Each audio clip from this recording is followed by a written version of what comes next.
Hello YouTube, or Rumble, wherever we may be at, or X, how are we doing? I love coffee. So I am Louisa. I am here hosting the channel, the Redeemable Filth that I created. I called it that to,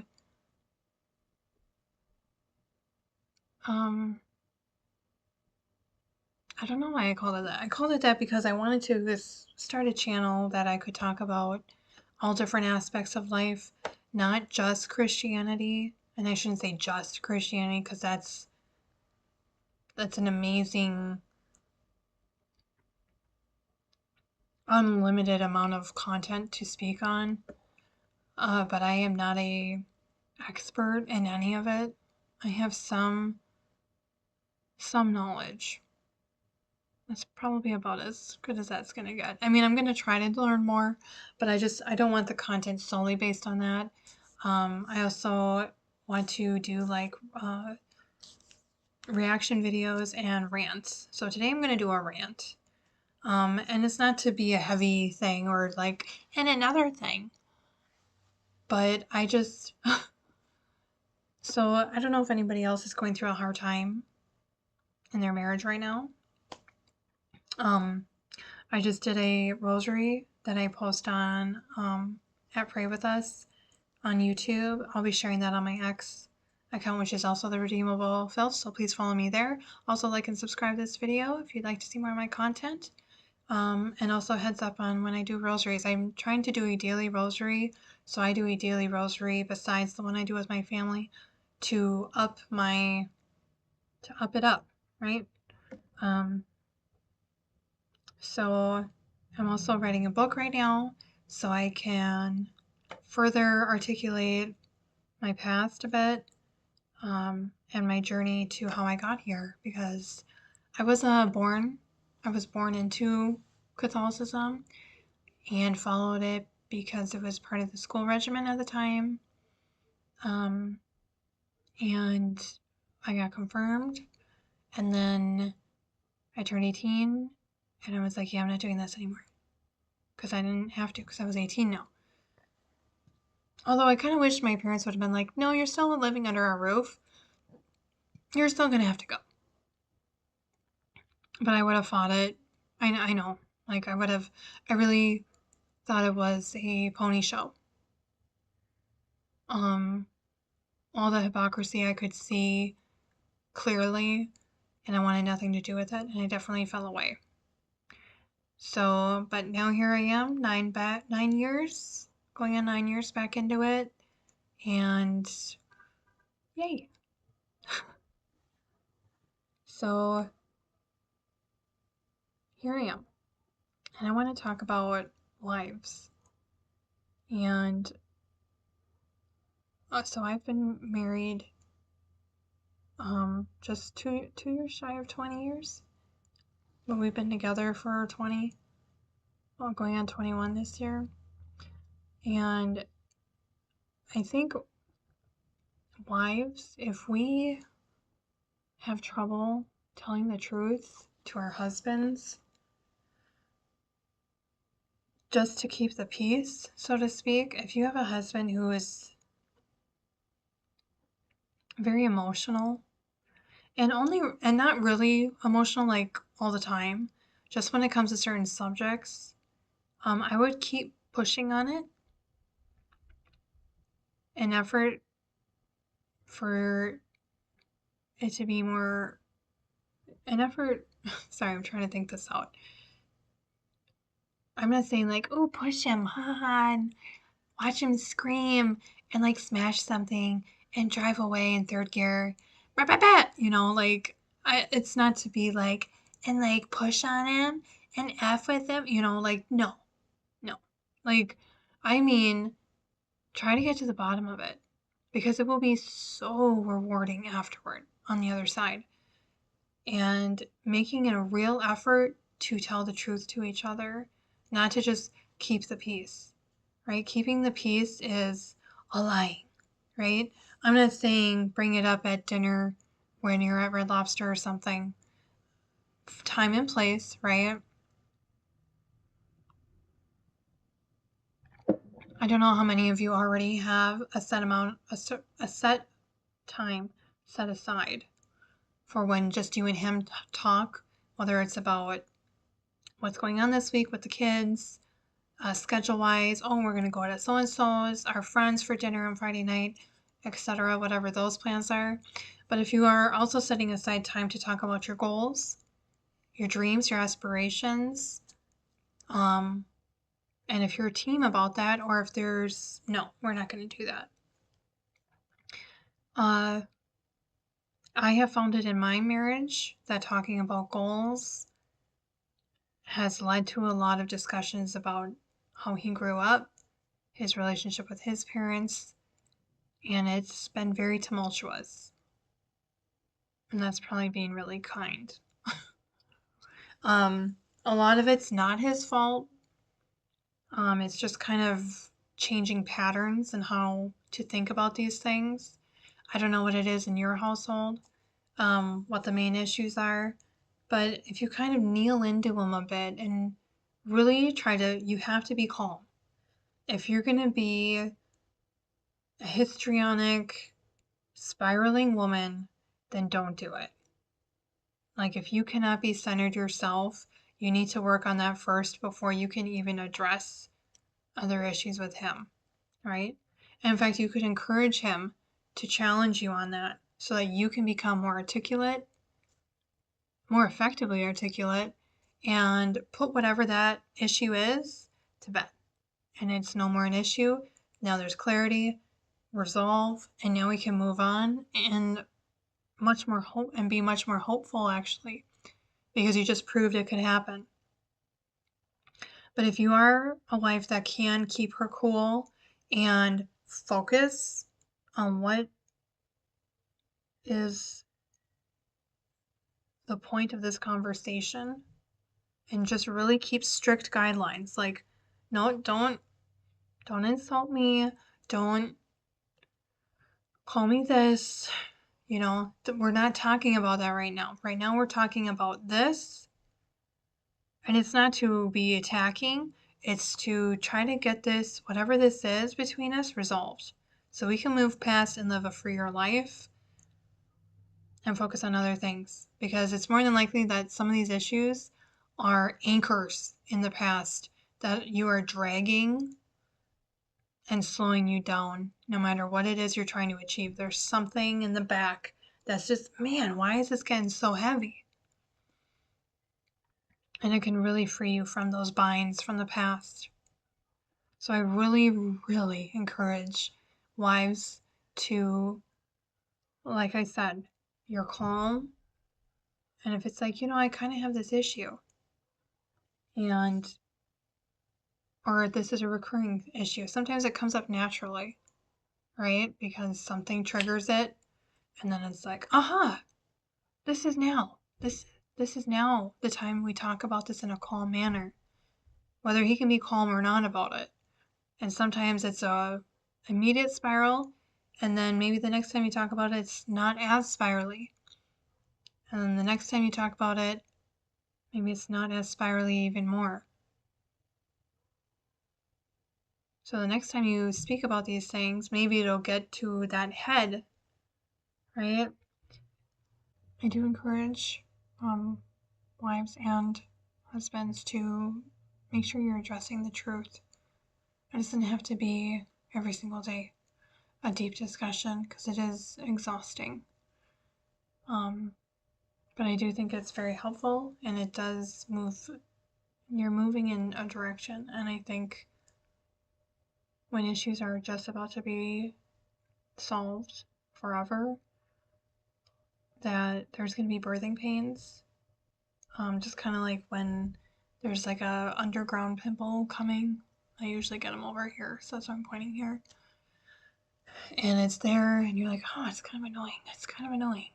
And you're taking the steps to try to get it to come out and to be done, or to just go back down, and then you don't have to deal with it. And then it starts to come to a head, right? And then you either pop it yourself or it naturally pops. But either way, the point is that it reaches a point of pressure and then it's gone. It's no more. Now, if you are a person that would rather not and would just rather keep the peace and think that that's a virtue, it's really not. If you're keeping the peace just so things are calm, but it's right under the surface, then it's not keeping the peace. It's burying the truth and being like, nope, shh, no, can't bring this up, can't bring that up, can't bring this up. So it's always kind of like walking on eggshells around each other. And I think that's a poor marriage. I think it's a poor marriage if you always have to walk on eggshells around each other. And that it's more helpful to bring up the truth, or when you're having a weekly discussion or whenever you can find the time. But make sure, because otherwise, it's not like your children don't see it. They're aware of it, and they know if it's a charade or not. They know better than you. Like, you may think that you put on this facade that's even convinced your children, and maybe for some of them they have because they're terrified of you and they just want to be agreeable and not piss mommy off or piss daddy off, whoever is the more dominant one. And I don't mean in a good way, dominant. I mean in a manipulative way. Because that's what kind of comes to, is if you're hiding this stuff, then you're also but then you're also manipulating. And now it's okay to manipulate other things because I just want to keep the peace. In the name of keeping in the peace. Like, it's not being peaceful though. Everybody feels it in the surface that you're trying to hide things underneath. Shh, shh, right? It's gonna keep bubbling. It's gonna keep bubbling, and it's gonna come up, and all of a sudden your kids are fighting, or they start. All of a sudden they're gonna fight with your husband, or they're gonna fight with your wife, right?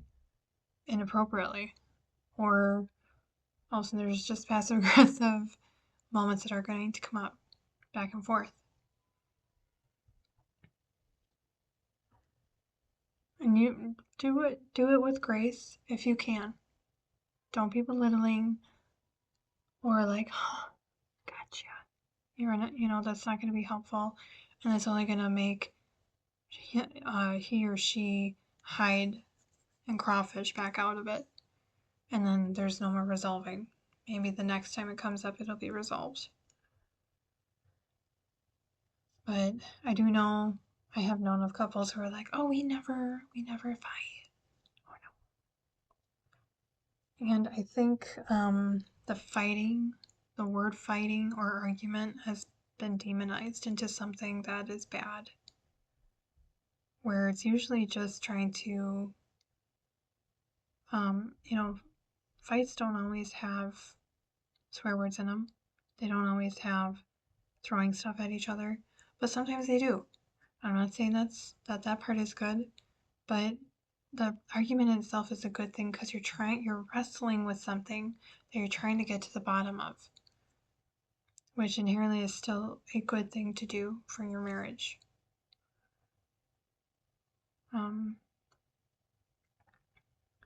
I know some people are more shallow thinkers because they're so focused on other things and they have gifts in other ways.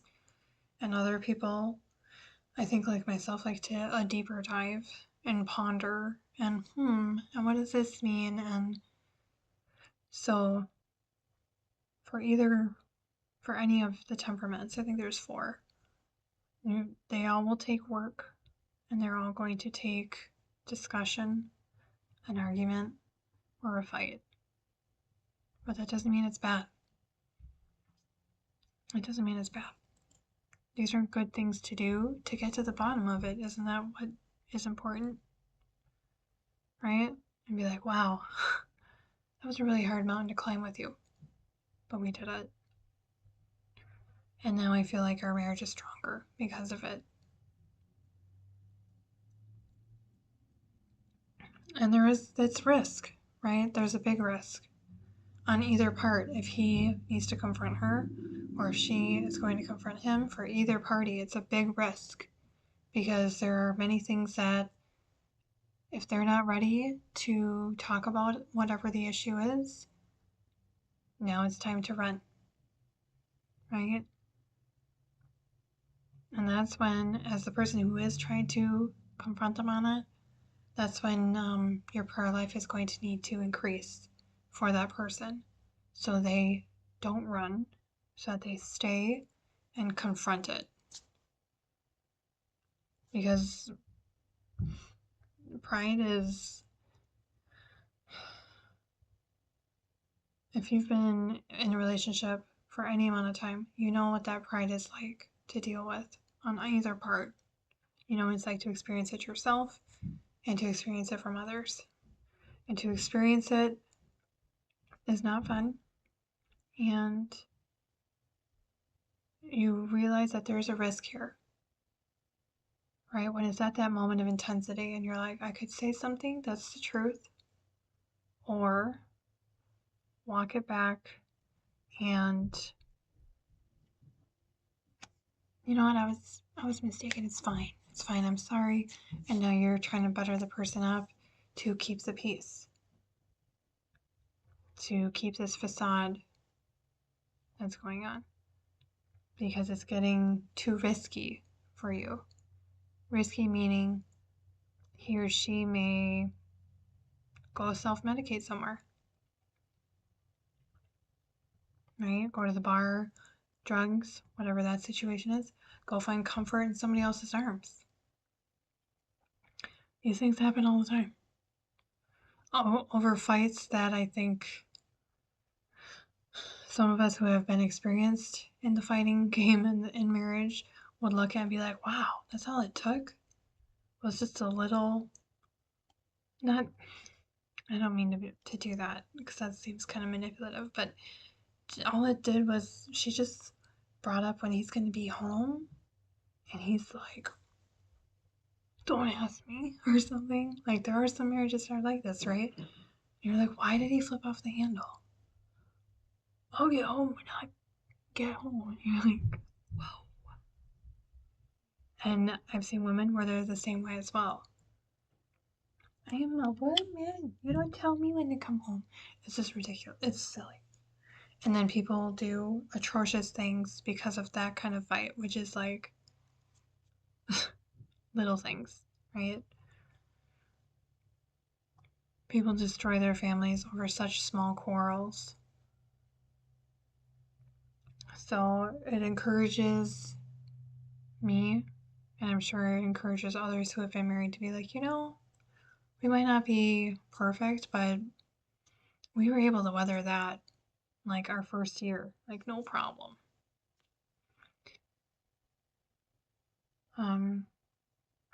I think it's important to remember that you're both supposed to be on a team together, fighting for each other. That is the point of Catholic marriage. The first point is that you are there to fight for him or her physically, mentally, spiritually for that person. It's mostly the spiritual. But you're supposed to encourage that person, lift them up, and challenge them when they're wrong.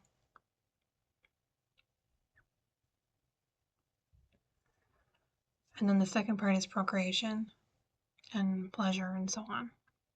But the first one, I don't think people realize, like, you're fighting for this person's soul. You're taking it upon yourself to be like the soul guardian. I mean, they own their own soul too, but you are there to guard it, and to aid it when it falls, to encourage it when it wins, to challenge it when it's wrong, and vice versa. It's not, oh, worship her or worship him. You worship God. I think it was Dr. Scott Hahn who described marriage as a mountain. And when you're too focused on one or the other, you're just spinning around the mountain, other than when you're working together and then you're climbing up the mountain together.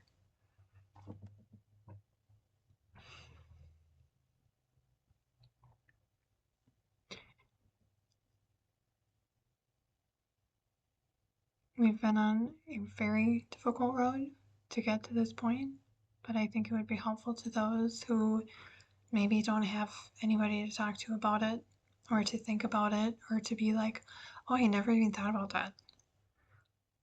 I meet people that make me think about things that I never thought about all the time. And I'm pretty old to be thinking like that, I feel. But it's not true. You're never done learning.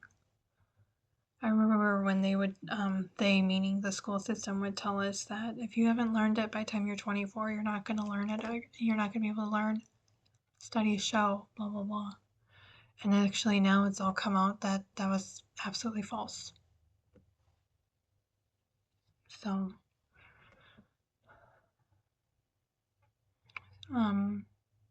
as a side note, I'm just trying to say that we're always learning at all ages. Even if I was 65 and I had been married, 40 years then I'd be like, yeah, I'm still learning. I'm sure I still will be. I'm sure I'll look back when I'm 65 to now and be like, wow, she still didn't really know what she's talking about.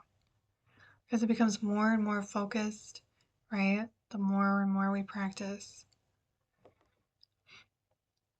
So, wives, if you're too afraid to tell your husband the truth, or if you're a husband who's too afraid to tell your wife the truth, then you are practicing lying.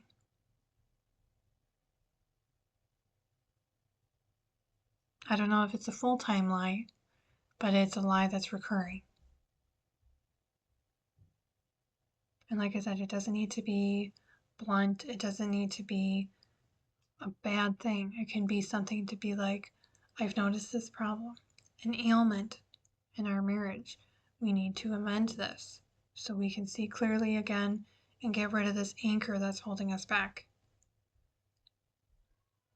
from whatever it is you guys are trying to achieve. Work with each other to understand each other's 2x4s and boulders, right?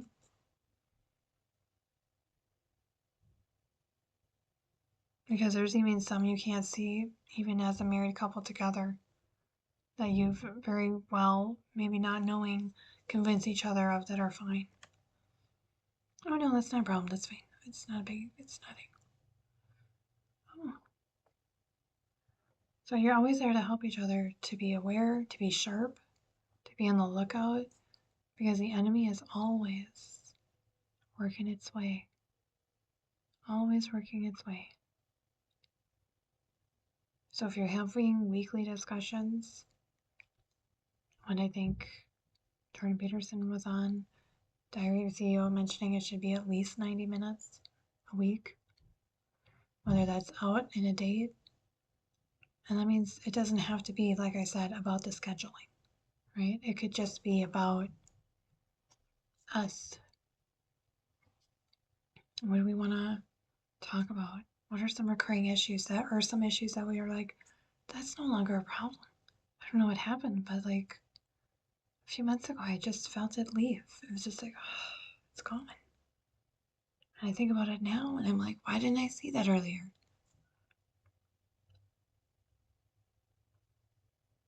And I know it seems like work, but that's kind of part of it, isn't it?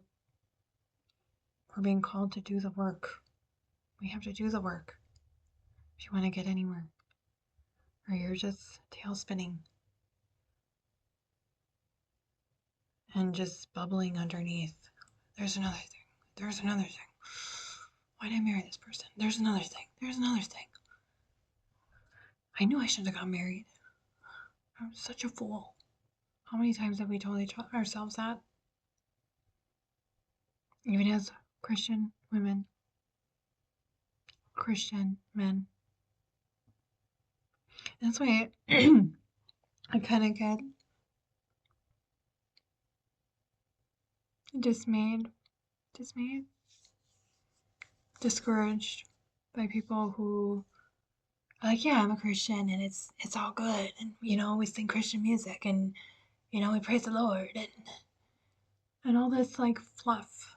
And for me personally, um, especially because it's supposed to mean something. And like to others who are secular, atheistic, pagan, they have expectations of Christians that even some Christians aren't even aware of.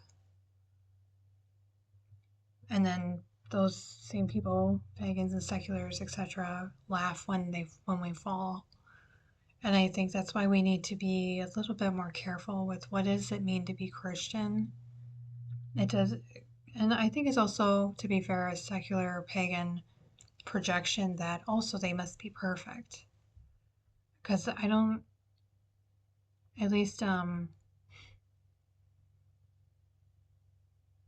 Catholic converts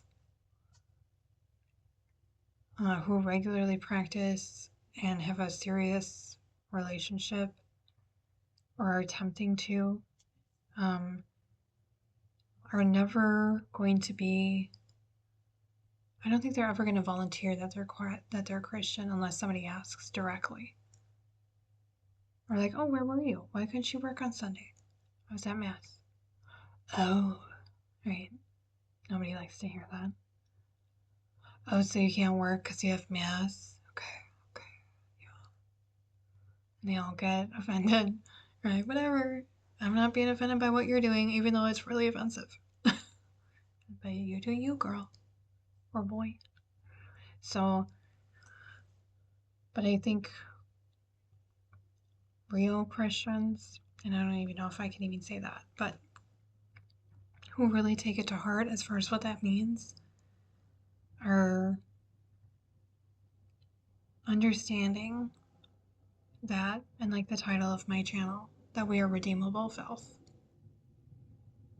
And that's about as classy or shiny as it's gonna get in this reality. And when we die and move on to the next, it's a different story. But as far as here, this is what we've inherited from Adam and Eve. This is what we've inherited, and what we also keep propagating ourselves when we sin, when we fall. And then we go back to confession and we're like, here we are again. So that's as like glamorous as like Christianity is gonna get. If you are gonna be representing Christianity as something more glamorous than that, I really would go over your intentions again and reflect on what you're doing. Because I do take issue with some of that. It's very showboaty and questionable as far as what are the motives here.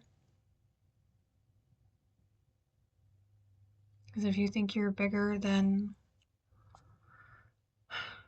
that's another subject. Anyway. So if you're married and it's going well, congratulations.